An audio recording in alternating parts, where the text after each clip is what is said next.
Chamo o próximo orador, Luiz Gustavo Bichara, procurador tributário do Conselho Federal da Ordem dos Advogados do Brasil. Pelo Zoom. Boa tarde, deputado Reginaldo. Cumprimento Vossa Excelência. Agradeço muito honradamente pelo convite e justifico não estar presente hoje nesta tarde aí por uma razão menos glamurosa que do meu prezado Peroba, que eu estou aqui acometido por influenza.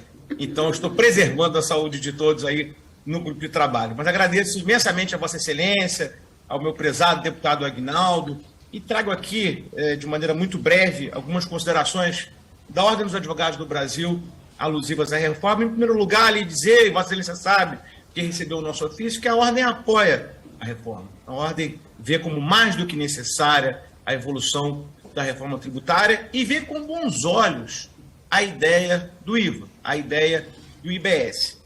Indo bastante direto ao ponto, acho que não precisamos inventar no Brasil em termos de reforma tributária. Mais de 160 países utilizam o IVA. É uma ideia boa, é uma ideia testada praticamente no mundo inteiro, inclusive para a economia digital, né? Eu acho que a professora Lina Santin aludiu muito bem a isso, a doutora Silvana também. As transações digitais veiculam, via de regra, compra e venda, ou operações de prestação de serviço do mundo clássico, né? Não há materialização de um bem na nossa casa como num desenho dos Jetsons, né? Então, o tributo se presta tranquilamente a isso.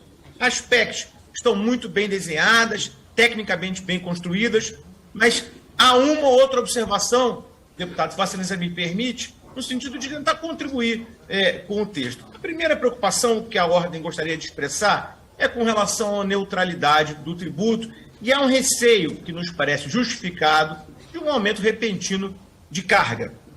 Foi dito aqui já que haveria uma ideia de alíquota única, depois se alteraria. Eu acho importante a gente esclarecer o seguinte: o desenho de ambas as PECs, tanto da 45 como da 110, é de 3 alíquotas, ou 3 subalíquotas, né? Uma federal, uma estadual e municipal. E até por isso, nós não podemos saber hoje, de antemão, qual é a carga tributária incidente.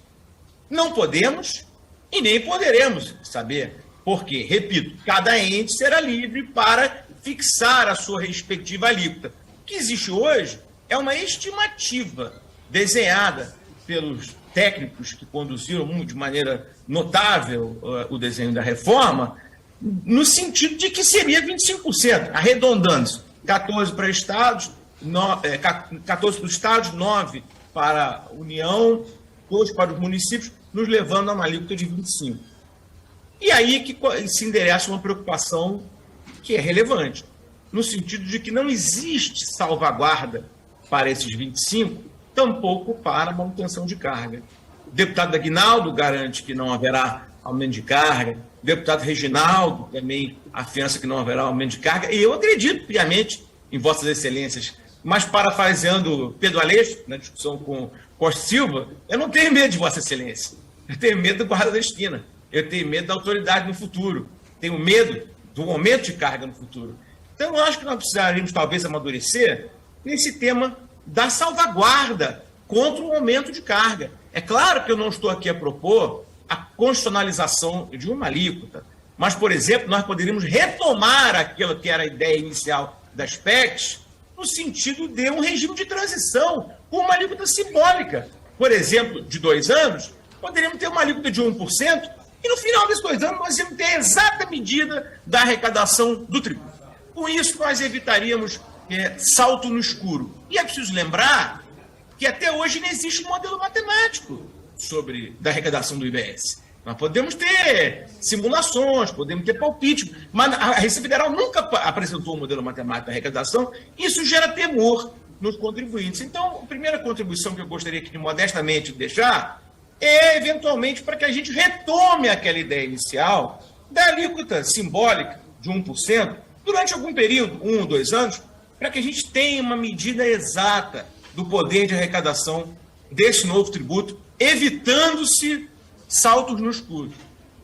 Um outro ponto que é muito importante é a questão da transição. E eu devo dizer, Reginaldo, que isso tem causado muito receio nos contribuintes, porque nós estamos aqui num certo vai e volta com relação à questão da transição, né? Nós tínhamos os 5 anos da PEC 110, tínhamos os 10 da PEC 45, e agora, com a aparente adoção do IVA dual, já se sinaliza, o iminente professor Rodrigo Araí disse isso muito recentemente, de que seria uma PEC dual sem transição na parcela federal. Ou seja, seria dual com o CBS. Isso, Vossa Excelência bem sabe, é drástico para os contribuintes, porque significará, por exemplo, um aumento da noite para o dia, para quem está submetido a esse temático do lucro presumido, de 3,65% para 12%. É um aumento de mais de 7 vezes o tributo devido. Não é razoável que sequer se possa pensar nisso, mas é o que está se desenhando, né?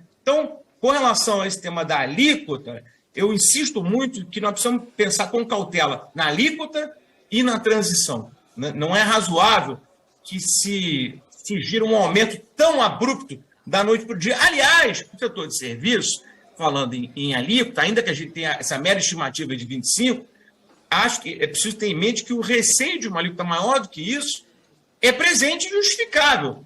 Por exemplo, se na simulação a União ficar com 12% para uma alíquota de 25%, e a própria União encaminha para o Congresso Nacional o PL 3887, propondo uma alíquota de 12%, ou seja, de mais 3%, é razoável nós imaginarmos que nós podemos chegar no IVA de 28%, que vai ser o maior IVA do mundo, deputado. Isso é muito grave. Essa é uma coisa que a gente precisa, eu acho que, se debruçar e refletir. E ainda sobre o tema da alíquota, hoje vigora essa ideia de uma alíquota única, né? Muitos técnicos defendendo que seria o melhor sistema para que a gente pudesse acabar com as discussões sobre qualificação de bens ou serviços e simplificar o sistema. Eu não tenho dúvida que simplificação deve ser algo a ser perseguido, mas não sei também se é um santo grau. Eu não sei se a qualquer custo nós devemos simplificar. Será que vale a pena simplificar aumentando tanto carga? Tendo a crer que não. Por isso, tenho sustentado, e Vossa Excelência recebeu no documento que o AB mandou essa sugestão, de que se trabalhe com alíquotas diferenciadas. Mais de 80 países têm alíquotas diferenciadas. A Índia, que por inúmeras razões é um país que guarda semelhanças com o Brasil, tem 5 alíquotas. Vejam, os colegas, o seguinte, se nós tivéssemos, na época da Covid, um IBS de alíquota única, iam cobrar 25% no mínimo sobre máscara, álcool gel, vacina, porque não ia se poder ter outra alíquota. É arriscado. Nós precisamos ter um olhar muito cuidadoso aqui, sobretudo para os serviços essenciais, saúde, educação, aqueles serviços uniprofissionais que são prestados sob uma forma distinta, como uma organização legal distinta. Esse aumento, essa ameaça de aumento abrupto e sem transição pode ser mortal para uma boa parte da economia. E, claro, há sempre o argumento de que esse aumento não é tão relevante porque o contribuinte terá créditos. E esse é um argumento que é válido para quem atende pessoas jurídicas. Mas, no caso da advocacia, a esmagadora maioria dos colegas atendem pessoas físicas. Portanto, não há que se falar em crédito. O aumento de alíquota virará custo, virará aumento de preço, virará inflação, né? Virará fome e desemprego, no caso desses colegas que atendem a pessoa física. Então, esse tema é muito caro à Ordem dos Advogados do Brasil, e eu queria aqui deixar uma mensagem de que a gente aprofunde esse debate e que escape dessa cilada da alíquota única. Já me encaminho para o final, vejo que tenho pouco tempo. Acho que há outros itens que a gente acho que também precisaria fazer uma reflexão mais serena, até para adequar o novo tributo, a melhores práticas mundiais. Por exemplo, há uma previsão na PEC de que o crédito só será confirmado após a verificação do pagamento por parte do fornecedor. Com isso, nós estamos transformando o contribuinte em fiscal de renda. E nós estamos também manietando o próprio princípio da não-atividade. Não é razoável que o contribuinte só possa tomar o crédito depois que se comprovar. Imagine-se o caso de uma grande empresa com milhares de fornecedores. Isso é até impensável, eu diria, né? Um outro ponto que é muito caro à Ordem dos Advogados do Brasil é a questão do crédito sobre operações com simples, né? É dito hoje, aos 4 ventos, que o tributo dá crédito amplo. Sim, dá crédito amplo para quem estiver no chamado ciclo do IBS, para quem estiver pagando IBS. Então, a situação hoje de uma sociedade muito simples, que gera crédito de PIS e COFINS, será dramaticamente alterada, porque acabará o crédito. Eu sei que meu tempo acabou, deputado, se me permite uma última, 30 segundos, uma última consideração. Também nós poderíamos aproveitar o momento para atacar a chaga da sonegação no Brasil, né? É fundamental que a gente não desperdice essa oportunidade.